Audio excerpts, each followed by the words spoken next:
Hola muchachos, ¿cómo están? Bueno, esta semana nos corresponde trabajar el periodo que va ya, entre los años 1836 a 1845 dentro del periodo del caudillismo militar. Bueno, este periodo comprende tres momentos. Uno, la Confederación Peruano-Boliviana del año 1836 al 39. Luego, el segundo gobierno de Agustín Gamarra entre el año 39 y 1841. Y posteriormente, entre el año 41 y 45, el periodo de la anarquía militar. Lo primero que hay que hacer es recordar las características previas a este proceso. Entre 1827, tras el retiro de Simón Bolívar del gobierno y el inicio de la llamada prosperidad falaz, se va a terminar viviendo el periodo del caudillismo militar. No se olviden, hay una situación crítica en el país. Económicamente somos bastante débiles. La minería ha terminado reduciéndose por la falta de mercurio, el comercio internacional está bastante debilitado, no tenemos comercio ya con España, y estamos bastante lejos de, digamos, el ámbito geográfico comercial de Inglaterra, y eso terminaba siendo una limitante para nuestro desarrollo.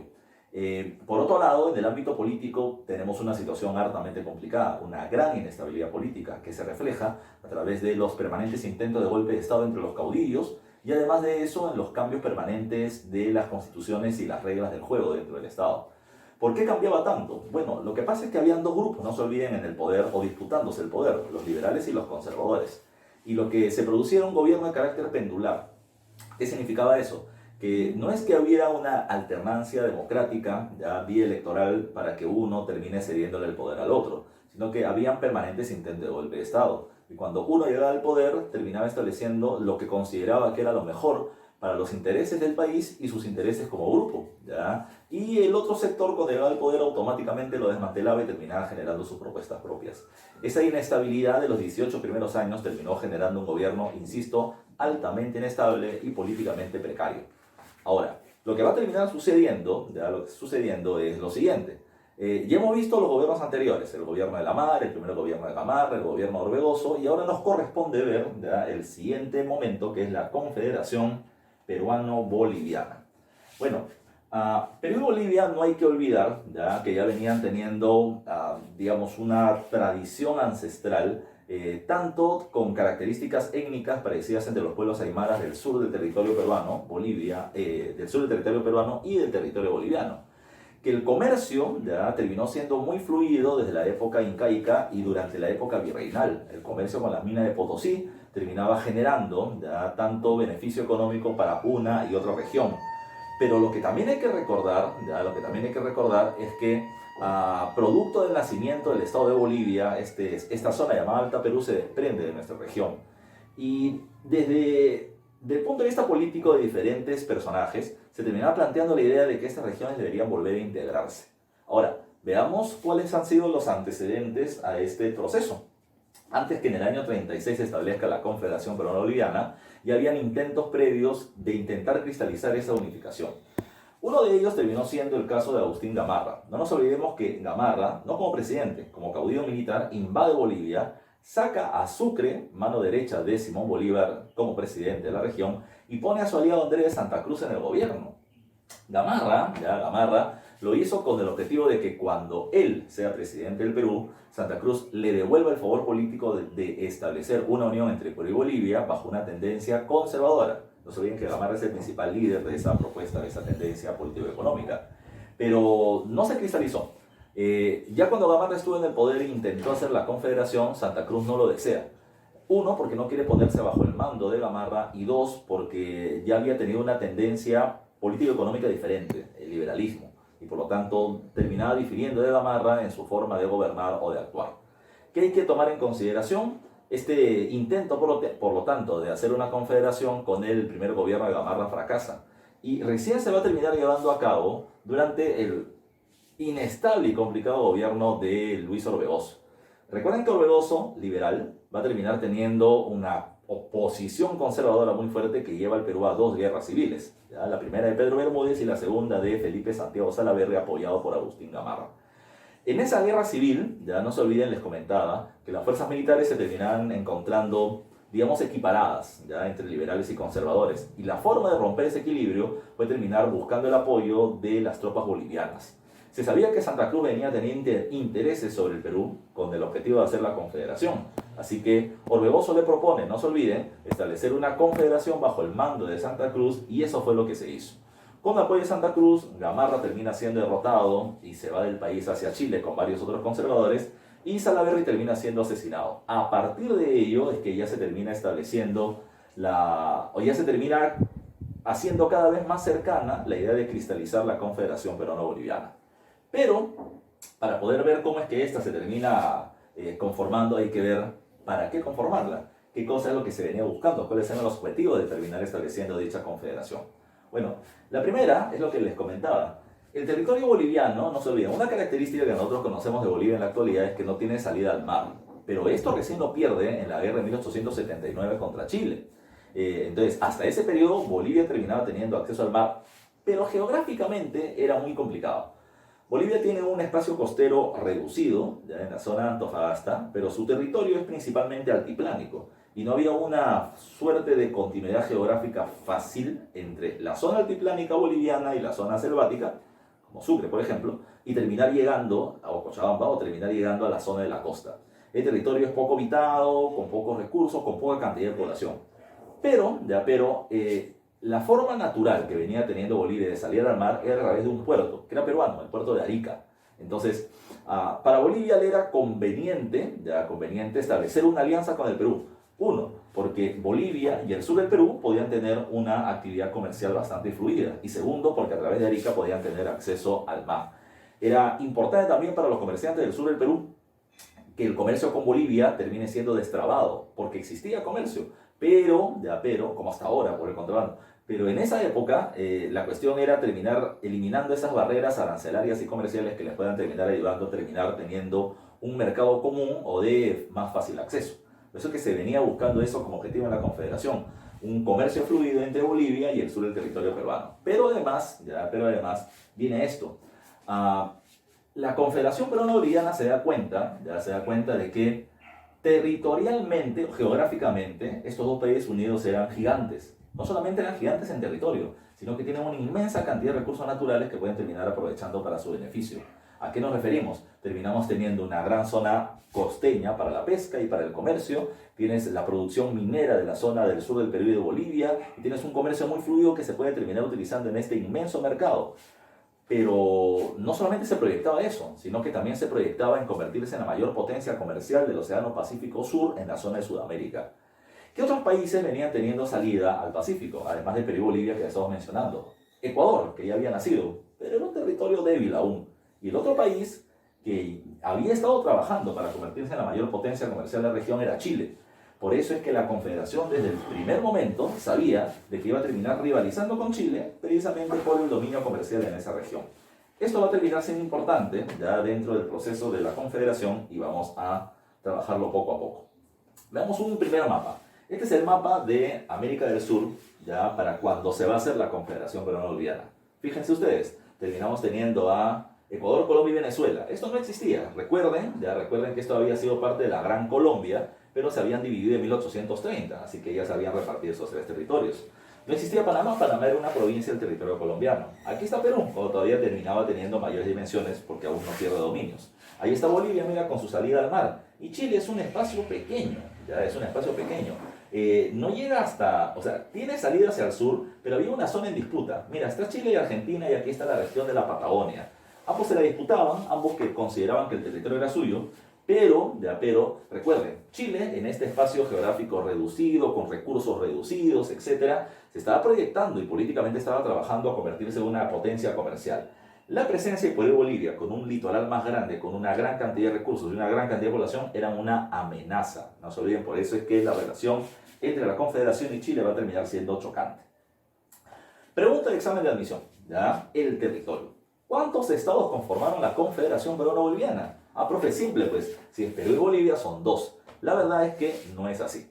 La Confederación Peruano-Boliviana se va a terminar conformando por 3 estados. ¿Y cuáles son esos 3 estados? Aquí están en la pizarra. De rojo terminamos teniendo el estado norperuano. De verde terminamos teniendo el estado surperuano, ¿ya? Y de amarillo terminamos teniendo el territorio de Bolivia. De Bolivia. Esos son los 3 estados que van a terminar conformando la Confederación. No se olviden, 3, no 2, 3. ¿Ya? Ahora, profe, aguanta, pero ¿Por qué se dividió el Perú y no Bolivia? Hay varios elementos para tomar eso en consideración. Lo primero que hay que recordar es que Perú ya estaba dividido. Pero ¿cómo que está dividido si acá aparece un solo Perú? Te había mencionado hace un par de clases atrás que los liberales estaban principalmente en la zona del sur, Arequipa, Cusco y Puno, productor Arequipa de algodón, Cusco y Puno de lana. Recuerden que ellos terminaban buscando tener comercio con Inglaterra reduciendo los aranceles. Ese era el sur liberal. Y en el norte estaban los conservadores, Lima y La Libertad, Lima y Trujillo. Recuerden que ellos terminaban buscando economías proteccionistas y un Estado centralizado. Entonces, recuerden, ya había una división tácita, real, en el territorio peruano. Y ahora venía un inconveniente. Santa Cruz quiere establecer la confederación.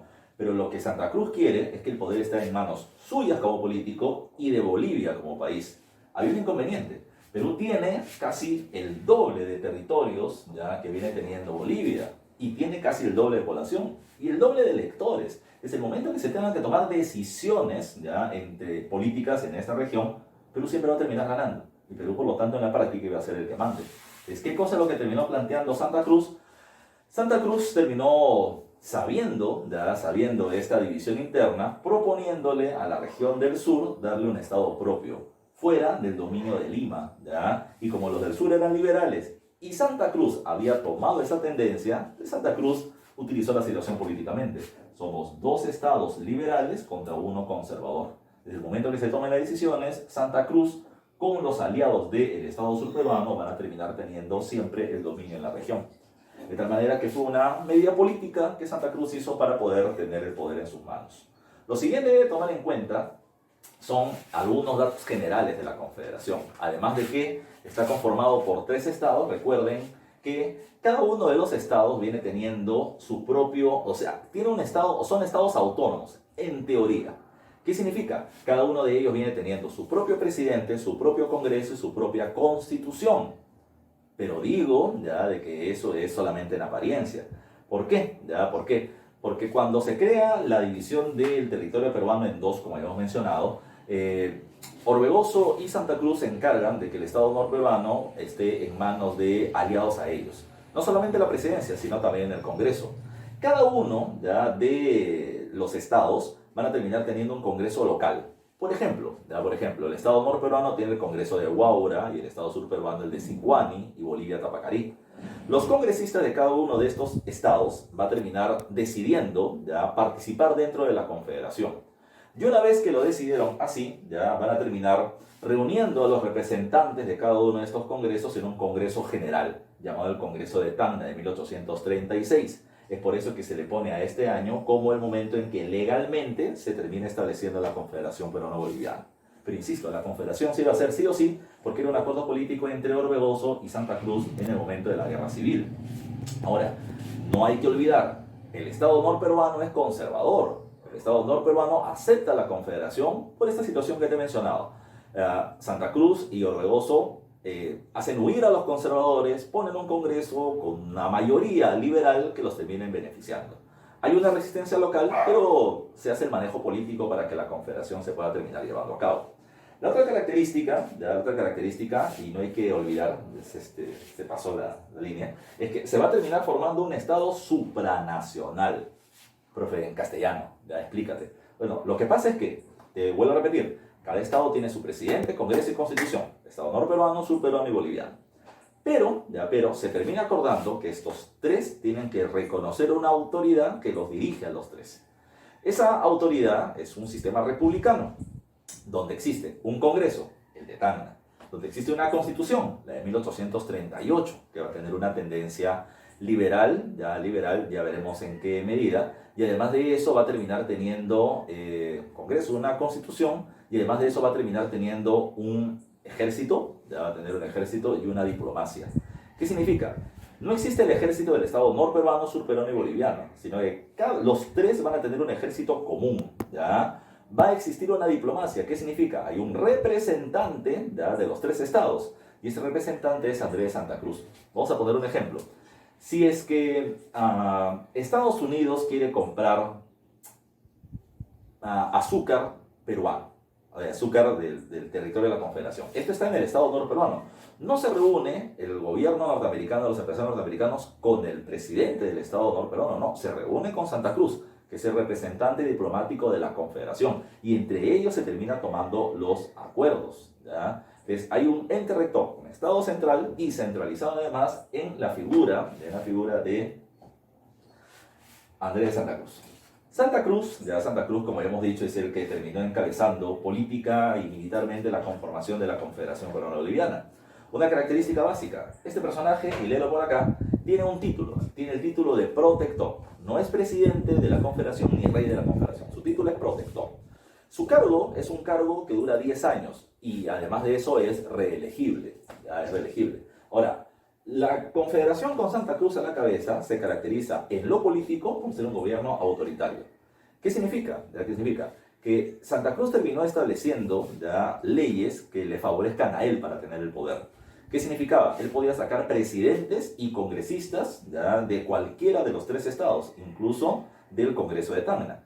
Él podía terminar cambiando las leyes de cada una de las constituciones y de la constitución de la Confederación. Él además establecía el lineamiento económico que iba a terminar asumiendo la Confederación Peruana Boliviana. Tomando en cuenta que Bolivia y el sur del Perú eran liberales, pues se va a imponer el modelo económico liberal. Eso es lo que también se caracteriza por acá. Es políticamente conservador, autoritario, no quiere tener oposición alguna, pero económicamente es liberal y este liberalismo se va a terminar observando con la siguiente medida. La principal medida económica que va a tener la Confederación Peruana Boliviana es la llamada política de los puertos libres. Varias veces pregunta examen de admisión en San Marcos, en la UNI, en el Callao, en la Villarreal, en la CEPRE San Marcos. Es un dato fundamental. Cuando hablamos de la política de los puertos libres, ¿ya a qué nos estamos refiriendo? No se olviden, hace un rato les mencioné que la mayor potencia comercial de la época en el mundo no es Estados Unidos, no es China, es Inglaterra. Pero recuerden, tenemos una posición geográfica complicada. Inglaterra se encuentra al norte del Atlántico. Si Inglaterra quiere tener comercio con América, lo hará con Estados Unidos o México, ¿ya? Por su distancia o por su cercanía geográfica. Si quiere hacer comercio con América del Sur, pues hará comercio con Venezuela, con Brasil, con Argentina, porque están en el Atlántico. Ahora, darle la vuelta al Atlántico y venir al Pacífico ya era bastante lejos. Si es que vienen, se prefiere ir al puerto de Valparaíso en Chile, porque está más cerca. Pero llegar a la Confederación era bastante lejano. Entonces, lo que se debía buscar era alguna alternativa de terminar siendo muy atractivos comercialmente. Hay que ponernos lo más sexy posibles para poder atraer a Inglaterra. Así que se termina estableciendo esta política. La política de los puertos libres establecía, y aquí está el enunciado, que las embarcaciones fuera de Sudamérica, es decir, que embarcaciones comerciales ya de México, Estados Unidos, Inglaterra, Francia u otro país fuera de América del Sur, que llegaran directamente a nuestros puertos de la Confederación, ¿ya? No van a terminar pagando impuesto alguno o arancel. ¿Cuáles eran los puertos que se aperturaban para esta actividad comercial? Son 4, ya que lo estoy mencionando. En el norte de Perú, Paita, luego está el puerto del Callao, cerca a Lima, el puerto de Arica en el sur y el puerto de Cobija en Bolivia. Esos eran los 4 puertos de la Confederación. Ahora, vamos a poner el ejemplo. Pero una pregunta, a ver si te entendí. Me estás diciendo que si una embarcación de comerciantes ingleses termina dejando productos primero en Venezuela, luego en Brasil, posteriormente en Argentina, luego en Chile y luego viene a la Confederación, ¿nos puede o no nos puede vender productos? Por supuesto que nos puede vender, pero le vamos a terminar cobrando muchos aranceles. ¿Ya? No eran muchos en realidad, entre 30 y 40%. Es decir, si un producto valía 100, tenía que pagar 30 o 40 soles de impuesto. Lo que no era tanto, pero era mejor no pagar nada. Esa es precisamente la política de los puertos libres. 0% de aranceles. No pagarán aranceles si vienen directamente a la Confederación. Pero ¿y por qué le convenía eso a un comerciante extranjero? Bueno, vamos a ponernos a pensar. Un comerciante extranjero llega a la Confederación. No le cobran impuestos. Por lo tanto, ¿qué es lo que va a terminar haciendo un comerciante? Si el Estado me cobra impuestos, lo que voy a terminar haciendo es subir el precio a los productos que te voy a vender. Pero si yo le subo el precio a los productos, al encarecerse, la gente no los va a poder comprar con facilidad. Si es que el Estado no le cobra impuestos, los productos de estos comerciantes extranjeros terminan entrando baratos. Y al entrar baratos, se van a poder vender con mucha facilidad. Al comerciante extranjero le conviene, porque trae productos, se venden rápido y les van a terminar pidiendo productos de manera constante. Lo que quiere un comerciante es terminar teniendo o que sus mercancías salga rápido. Y eso es lo que beneficiaba a los comerciantes extranjeros la política de los puertos libres. Ahora, ¿nos benefició? Por supuesto que nos benefició. Pero recuerden que, no se olviden, el objetivo general era atraer el comercio extranjero, pero principalmente el comercio con los ingleses. Pero recuerden que para que alguien se beneficie, otro se perjudica. Y hay que ver precisamente quiénes son el grupo beneficiado y golpeado de este proceso. Para eso hay que ver las consecuencias positivas. Una consecuencia positiva termina siendo esto, que el puerto o el comercio del Perú, como parte de la Confederación, crece 300%, se triplica el comercio. Pero eso es mucho poco. Bueno, hay que tomar en cuenta que antes de la Confederación nuestro comercio es muy limitado, pero en solo 3 años el comercio se triplica. Lo que implica que si se tenía una mayor cantidad de tiempo, el comercio pudo haber crecido mucho más aún. Entonces, a los comerciantes que estaban buscando contacto con el extranjero les convenía. Pero no se olviden la mentalidad económica del liberal o del libre mercado. Yo te compro tus productos, pero tú también cómprame los míos. Entonces, también se está proyectando en vender, por ejemplo, materia prima como el algodón y la lana, que no solamente está en el sur del Perú, sino también en Bolivia. No se olviden de eso. Pero habría que tomar en cuenta de que esto nos permite tener un comercio bastante fluido con países extranjeros, como por ejemplo Estados Unidos, Inglaterra, que es el principal socio que se busca, y Francia. Pero con Estados Unidos, ¿cómo? Que lo que pasa es lo siguiente. Vamos a poner estos datos de frente acá. Te dije en clase anterior, recuerden que nosotros consumimos mucha harina de trigo, pero la harina de trigo la termina produciendo Chile. Pero, en esta política de los puertos libres se va a terminar buscando un socio que nos pueda terminar vendiendo ese trigo a un menor precio. Y ese es Estados Unidos. Como no tenía que pagar impuestos y era un país fuera de América del Sur, nos terminaba trayendo trigo en gran cantidad y barato, que terminaba siendo más beneficioso comercialmente que terminar comprándole a los chilenos. Pero no se olviden la contraparte. Chile nos vende trigo, pero nos compra azúcar. Así que la región o el departamento de la libertad de conservadores se va a terminar viendo perjudicado a no poder venderle azúcar a Chile. Por eso es que los conservadores no van a estar muy de acuerdo con la Confederación. Por eso le estoy poniendo eso acá, que también ha sido pregunta de examen de admisión fundamental. ¿Quiénes se oponen a la Confederación? Bueno, los primeros que hay que tomar en cuenta que se oponen a la Confederación son los conservadores, tanto bolivianos como peruanos. En el caso de los conservadores, recuerden, los conservadores no solamente se afectan comercialmente, sino que los conservadores son desplazados del poder político en el caso peruano. Agustín Gamarra, Ramón Castilla, Gutiérrez de la Fuente han ido a Chile y en Chile han terminado lloriqueando precisamente porque Santa Cruz ha invadido el Perú y dividido ya el territorio. Entonces los conservadores afectados quieren recuperar el poder político y económico. Pero no solamente son los conservadores del Perú, sino también está el caso del comercio internacional. Cuando el Perú o cuando la Confederación establece la política de los puertos libres, ¿qué pasaba? Las embarcaciones que llegaban al sur, las embarcaciones extranjeras que llegaban al sur, preferían ya no pasar por Argentina y menos aún por Chile. Si llegaban al Pacífico era más conveniente llegar a los puertos de la Confederación porque no les cobraban impuestos. Así que los comerciantes argentinos en menor medida, pero sobre todo los comerciantes chilenos se van a ver perjudicados. Ellos terminaban viendo cómo llegaban las embarcaciones inglesas avanzando al Pacífico. Viene el barco inglés, viene el barco inglés, viene el barco inglés, y se iban, porque se iban a la Confederación. Y nosotros nos veíamos sumamente beneficiosos, mientras que ellos se veían perjudicados. Recuerden, el perjudicado no está de acuerdo con la Confederación y va a querer eliminarla. Por eso es que Chile y los conservadores peruanos van a terminar estableciendo una alianza para acabar con la Confederación. Y esa va a terminar siendo las llamadas campañas restauradoras. ¿Por qué se le llama así? No nos olvidemos que Chile había terminado financiando a San Martín, ya la organización militar para establecer la independencia del Perú. Entonces, lo que se va a terminar argumentando es que Bolivia nos ha invadido y nos ha quitado nuestra independencia. Entonces, la idea era que Chile nos ayude para poder restaurar la independencia que el Perú había terminado perdiendo. Por eso el nombre de estas campañas. ¿Por qué se hacen las campañas restauradoras? Bueno, porque Chile ve afectado económicamente su comercio y por eso es que va a intentar eliminar a la Confederación. Objetivo entonces son acciones militares chilenas principalmente para poder acabar con la Confederación, pues su interés económico-comercial se había perjudicado, pero además de eso su interés de convertirse en la mayor potencia política y comercial del Océano Pacífico Sur también se vio afectado. Entonces, la Confederación es un enemigo que Chile no quiere tener y que quiere eliminar ya. Hay un personaje importante que no está en las diapositivas, pero te lo estoy explicando. Se llama Diego Portales, ministro chileno, que va a terminar planteando que Chile en el futuro debe evitar dos cosas. Uno, que Perú y Bolivia se unan, y dos, que Chile tiene que expandirse hacia el este, hacia Argentina, no se olviden esta región de Patagonia que te había puesto al sur que tenían en conflicto, y hacia el norte Bolivia. Eso es lo que va a terminar sirviendo como base ideológica a la guerra de 1879 o la guerra del Guano del Salitre, que en clase más adelante veremos. Pero así como hay una causa y un objetivo de las campañas restauradoras, también existe esto, pretextos. ¿Cuál es la justificación para terminar atacando a la Confederación? Profesor, bueno, que se están viendo perjudicados comercialmente. No, esa es competencia. Y la competencia no tiene por qué terminar siendo motivo de guerra. Pero el pretexto, la justificación, el argumento para defender por qué es que le tenemos que pegar a la Confederación son estos dos.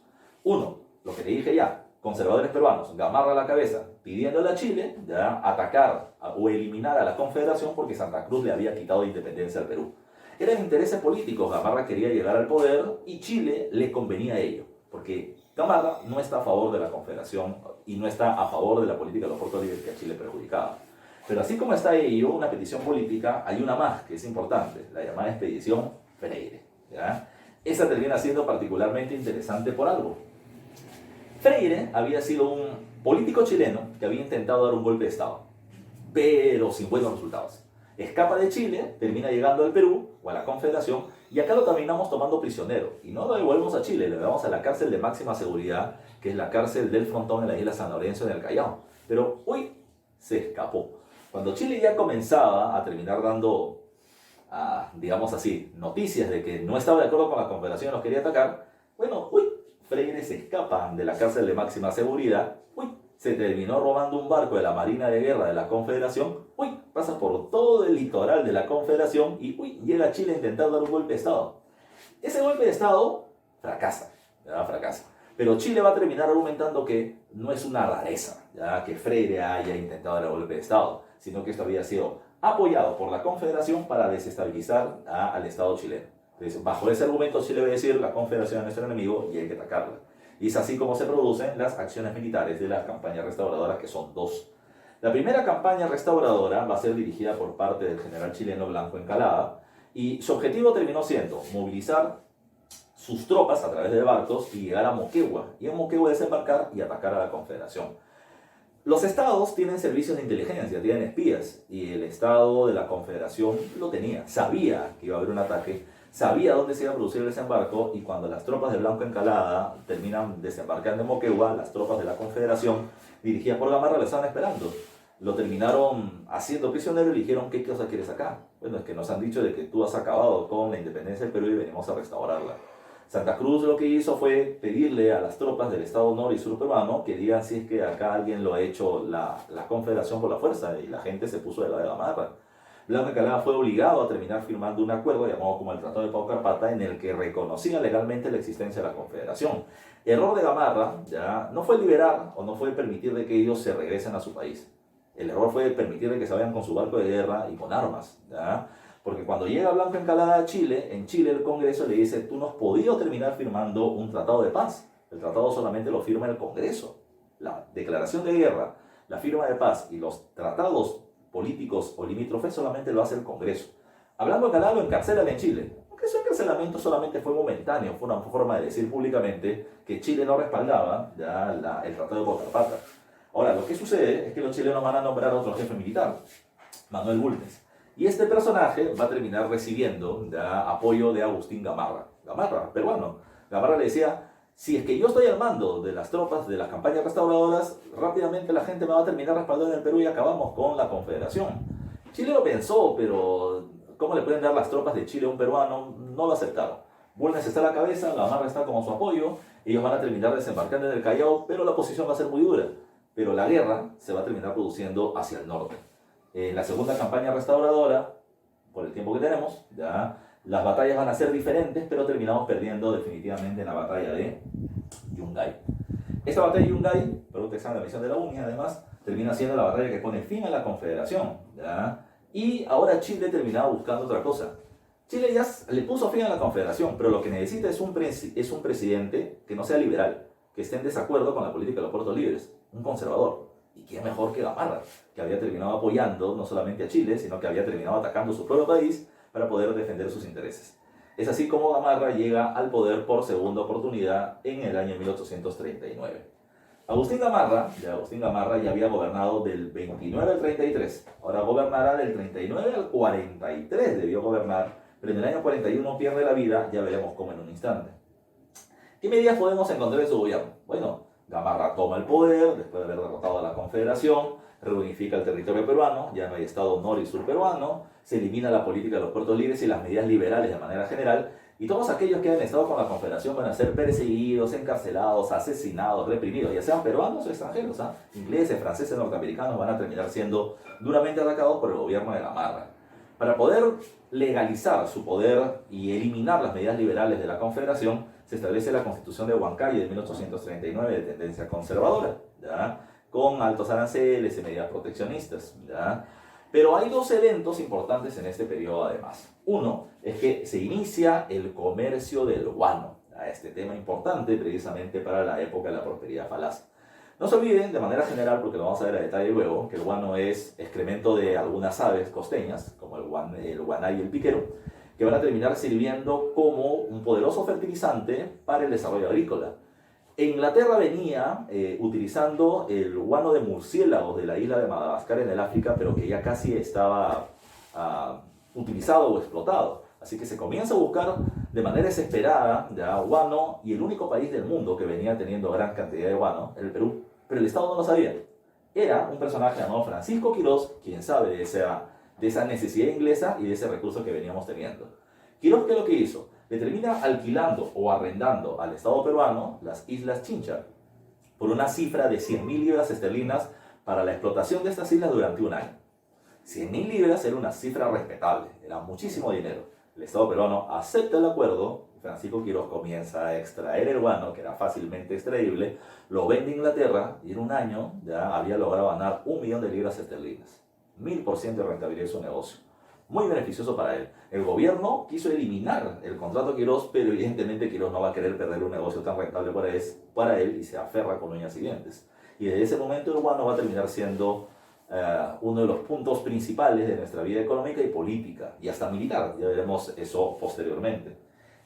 La otra característica es que Gamarra intenta invadir Bolivia. Profe, en venganza porque Bolivia invade el Perú y lo divide. No. Lo que Gamarra quería era restaurar la confederación, pero sí se ha enfrentado a ella. Sí, pero lo que quiere Gamarra es una confederación conservadora y bajo su mando. Gamarra, para su mala suerte, invade el territorio boliviano, ya que estaba dividido políticamente tras la confederación, pero va a terminar teniendo un enemigo bastante fuerte llamado José Valdivia. Este personaje organizará ya el ejército de la resistencia boliviana y va a terminar derrotando a Gamarra. Bueno, las tropas bolivianas van a terminar derrotando y asesinando a Gamarra en una batalla llamada la batalla de Ingaví, que ha sido una pregunta antigua de examen de admisión de la UNI. La muerte de Gamarra va a terminar siendo importante porque genera dos consecuencias inmediatas. La primera, Perú se ve consternado por la muerte del presidente que estaba al frente del campo de batalla, y eso termina permitiendo que Bolivia pase al ataque militar, invadiendo el territorio de Puno. Pero además de eso, termina generando no solamente un descontrol militar, sino también político. ¿Quién debió asumir la presidencia de la República? Bueno, debe saber, el vicepresidente. Se llamaba Gutiérrez de la Fuente. Pero Gutiérrez de la Fuente no podía porque él estaba encabezando ahora la vida militar, ya la defensa del Perú en Puno. Entonces ahora, ¿quién debía asumirla? Es ahí donde viene este problema, llamado el periodo de la anarquía militar. La muerte de Gamarra generó ya un vacío en el poder. O sea, no había un presidente. ¿Quién asume el gobierno? Varios caudillos alzaron la mano y quisieron tomar el control del gobierno. Este periodo de la anarquía militar viene de lo siguiente. ¿Qué significa anarquía? Arquía es gobierno, an es negación, sin. Entonces hay un desgobierno militar entre este periodo. No es que no haya presidente. En 4 años subieron 6 presidentes y 40 intentos de golpe de Estado. La inestabilidad política fue tremenda. Entre el año 43 y 44, María Ignacio Vivanco forma algo llamado con el nombre de la Convención.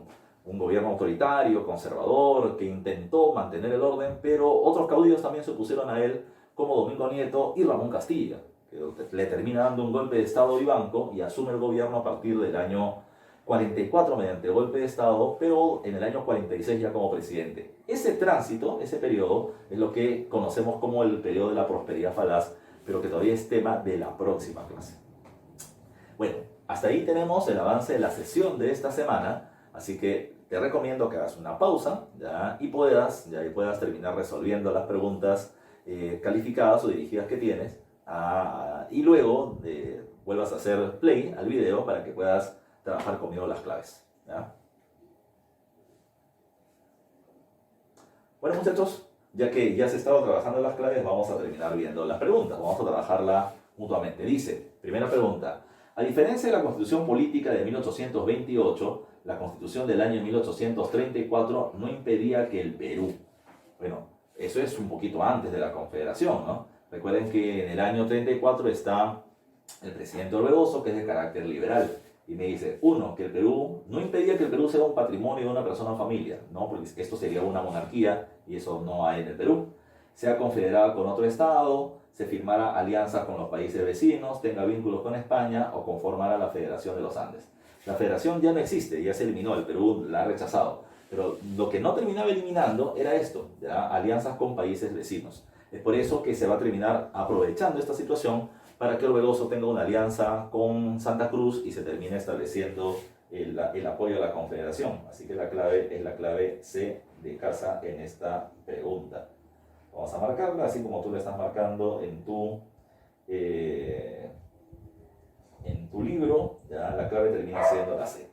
Pregunta 2 me dice, con la creación de la Confederación Perú-Boliviana, José Luis Orbegoso pasó de ser presidente del Perú a, bueno, como te dije, hubieron 3 estados y él va a pasar a ser presidente del estado norperuano, aunque solo de manera momentánea, luego va a terminar siendo retirado del cargo. Así que la clave es la A. 3. Indica el nombre del protector de la Confederación. ¿Quién era? Era Andrés Santa Cruz de Bolivia. Así que la clave es la E. Mira, pregunta de la UNI en el año 2009. La UNI ha preguntado mucho ya de este periodo de la Confederación. No pregunta mucho del primer periodo de la República, pero sí mucho de la Confederación Peruano-Boliviana.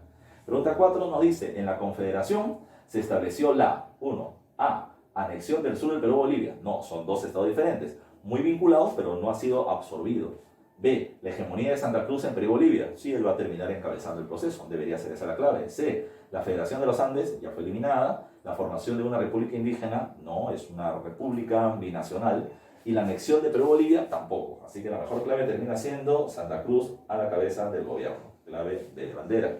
Pregunta 5. La Confederación estuvo formada por... ¿Cuántos estados? Preguntas a Marcos, ¿qué te dije? 3 estados. El estado norperuano, surperuano y Bolivia.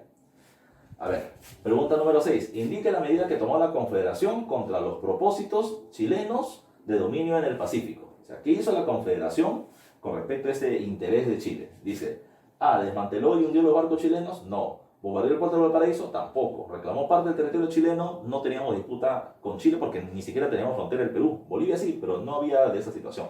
Declaró puerto libre al Callao. No solo al Callao, sino a otros puertos también. Y se prohibió a Europa tener comercio con Chile. Perú no tiene fuerza para terminar prohibiéndole nada a Europa.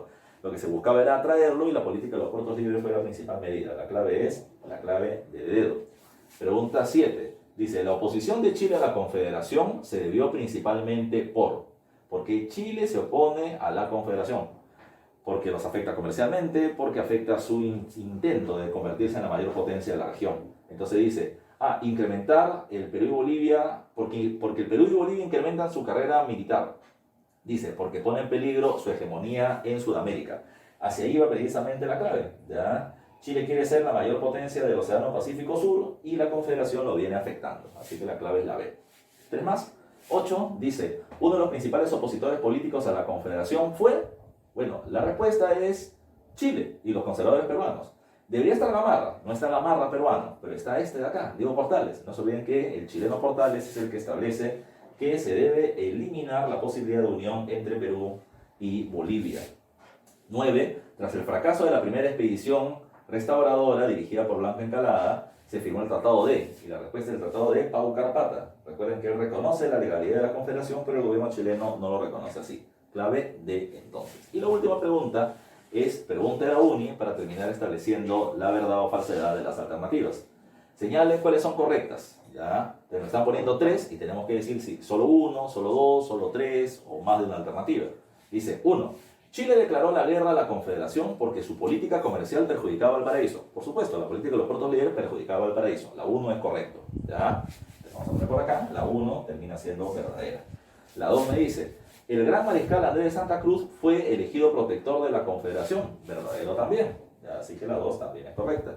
Y la 3 me dice, la batalla de Yungay, las fuerzas de la Confederación derrotan al ejército chileno. Al contrario, Chile derrota a la Confederación, así que esa es falsa. Entonces, ¿cuál sería la clave?